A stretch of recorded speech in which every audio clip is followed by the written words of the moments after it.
Have you logged into the Legend of Mushroom and kind of confused about Age of Discovery? Well, don't look any further. Today I'm going to give you that base level understanding so you know what to do, how to power up and just play in this event, and even more importantly, grow your account ready so you are in that PvP state. So let's get into today's video.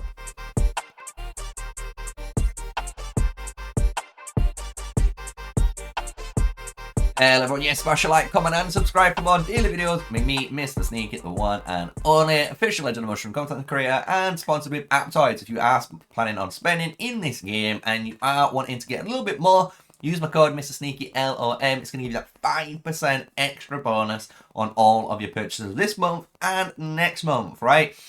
So what we're talking about today is pretty simple. Age of Discovery. How does this event work? What you're able to do and how can you actually progress, right? So to access this game mode, first just to hit the little season button, it should have appeared in your account. If it hasn't, it just means your server hasn't reached the correct lifetime. It's not old enough to participate. But once you are able to, it will appear down here. And you're going to get introduced to this brand new menu or map, right? So this is your intro screen. This is kind of like the actual battle screen of the game. And the first two things we really want to take care of and actually understand on here is the tasks and your little chest, right? Because your chest is always going to be generating AFK rewards even when you're not obviously logged in. That's the whole purpose of it. And by clicking on that chest, you can see you can store up to 12 hours maximum. And by storing up to 12 hours, it will cap out, as you can see, at your current one. So mine's at 55,240. So we hit the boom and we've claimed 3 different resources, right? We've got some blueprints, we've got some iron ingots, and we've got some timber. That's all you're going to be needing to upgrade your flagships, and I'll showcase that in a moment. With that, you're going to have your tasks, right? So you've got these different tasks in the game. So you can defend, allies, occupy 3 level 2 nodes, use 1 action point, challenge ruins, you can do all sorts of stuff. And we're going to showcase that a little bit later. But those tasks are how you're going to get more stuff, right? So more importantly, if you look at the tasks like the allies occupy, this is going to give us you that silver ship ticket to allow us to spin one of the lucky wheels in this game mode, right?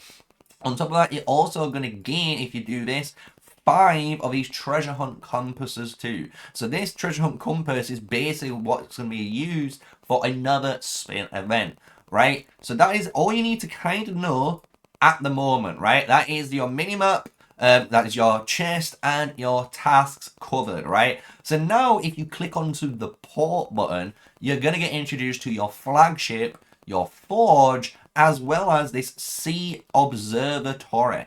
So the sea observatory is really, really important. This is what you can get every time you're upgrading any of your timber to.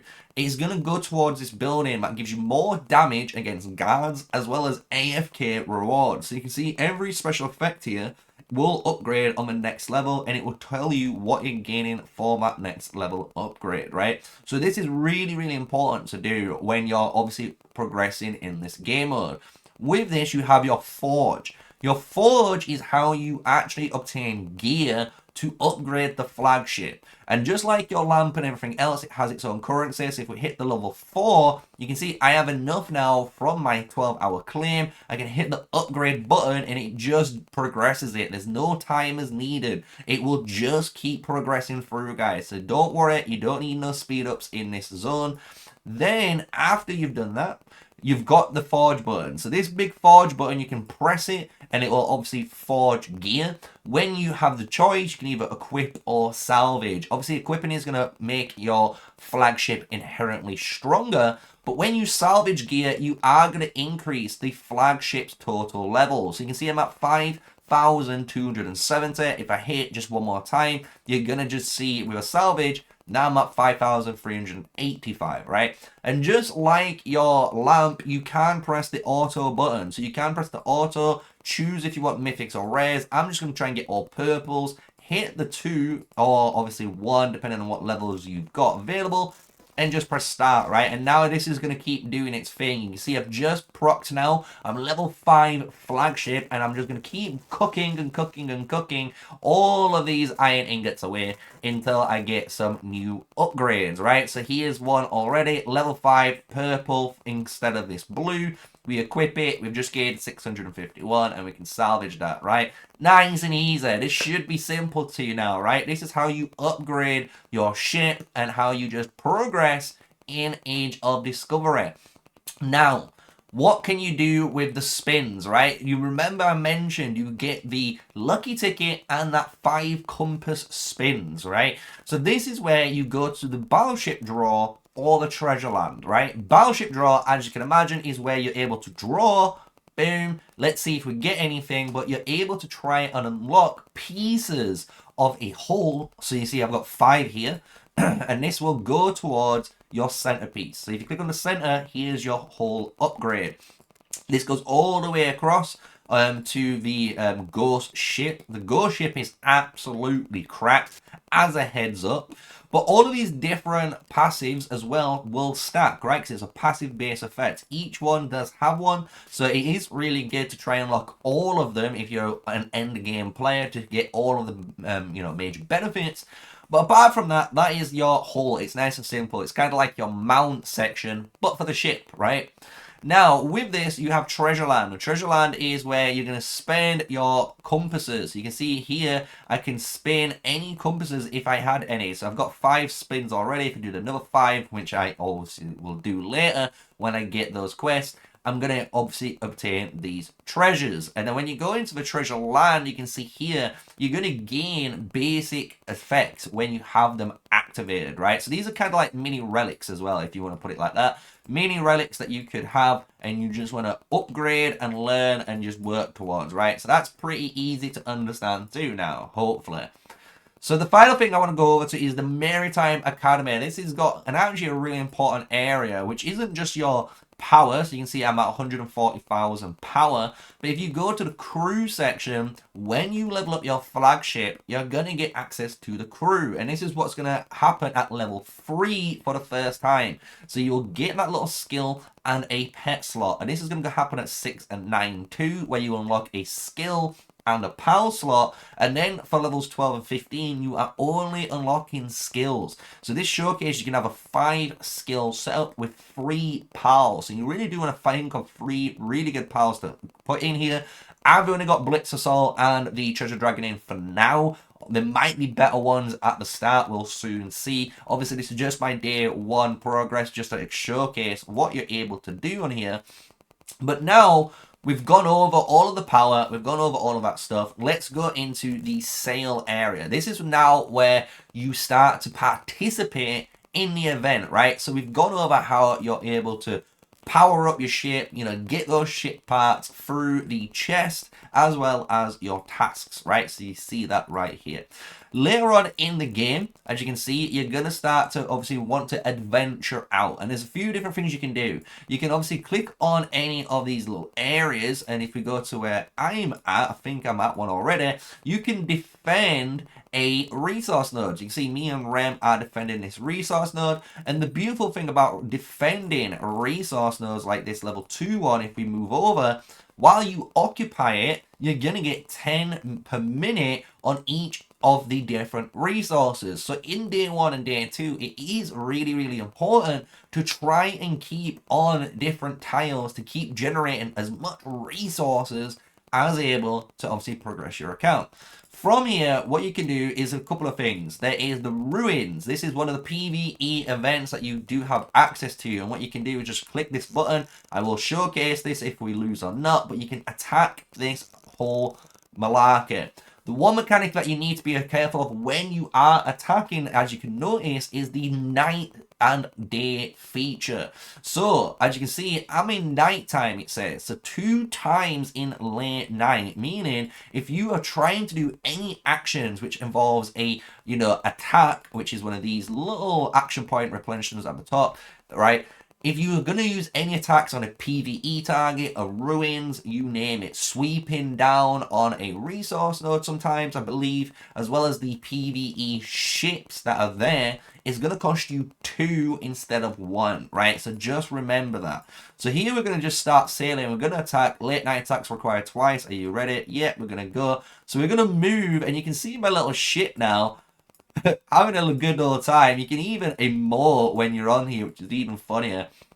And now we're going to go to the ruins, and you're going to see it as attack in the ruins. So now we're going through the attack. You can see my total HP. I did over 21,355 damage. By doing this, it granted me some merits, some of tickets, some of these compasses, and a bunch of these different rewards, right? So it's really important to keep your challenges going, right? So you can try doing it again. So just to showcase this one more time, what the difference is if you try it the second time, third time, fourth time it. But here you go. Look, second time, I'm only going to get merits, right? And these are really important because the merits are showcased here in the rankings. If you go to the rank button, you can see now I've gained 200 merits for doing so. If I do it again and again and again for so long, it's going to keep giving me merits, right? So that should make sense on the ruins. And by doing so, you're going to get a lump sum of those juicy rewards. And by doing that, it is also, as you can see, a daily task, which is really nice. So you double up on there. So that just shows you the attack feature, right? And again, you can kind of do this to other areas, right? So if you find any level 1 resource nodes around that just doesn't have anyone on, luckily enough, our server is really active, and you can see everyone kind of on one, right? But if we were going to view this, you can see there's a guard in here. If we went to attack this, I'm just going to showcase. Oh, we can't even attack it. We've already owned it, unfortunately. But if you are going to attack a place, what I was going to say is you need to be careful, because if you die in this event, you'll notice your ship's total HP. And if that drops to 0, what will happen is your ship will automatically reset back at camp, and then you'll have to wait a 50-minute timer, and then you're back on the map. So hopefully I've done a good guide there on the ship, how you progress your ship, and the map now, right? How you can kind of go around these different areas. You want to go on the resource nodes and defend them just so you have access to, you know, the actual resource node. And then you want to go to stuff like the ruins and different PvE places that are going to spawn up on day 2, 3, and 4, like these little ships that will spawn, and you want to attack them, you want to sweep them out, you want to kill them to generate more resources and more merits, right? So with all of that, that is pretty much all you need to know for this main zone, right?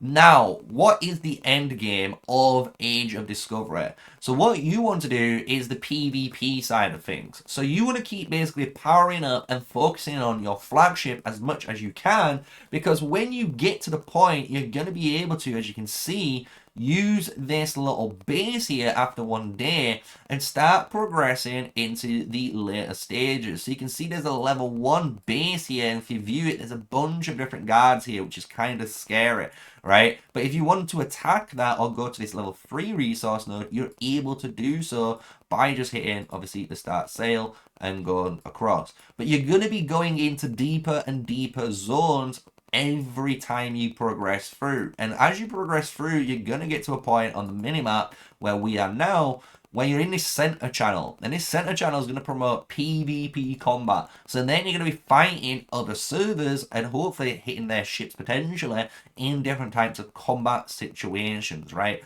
So that is the premise of Age of Discovery. I am going to do a proper guide on the PvP side of things, right? So this is more of an introduction to the game mode, right? Hopefully I've given you guys who are brand new, don't understand what the hell you need to do. Now you've got like this video guide that you can just have a nice base understanding of all of these different mechanics. Now you know what all these different mechanics do, and now you should be able to go and push through into it, right? So with all of that said, if you enjoyed today's video, smash a like, comment, and subscribe. And until the next one, stay safe, guys. Stay sneaky. Peace out.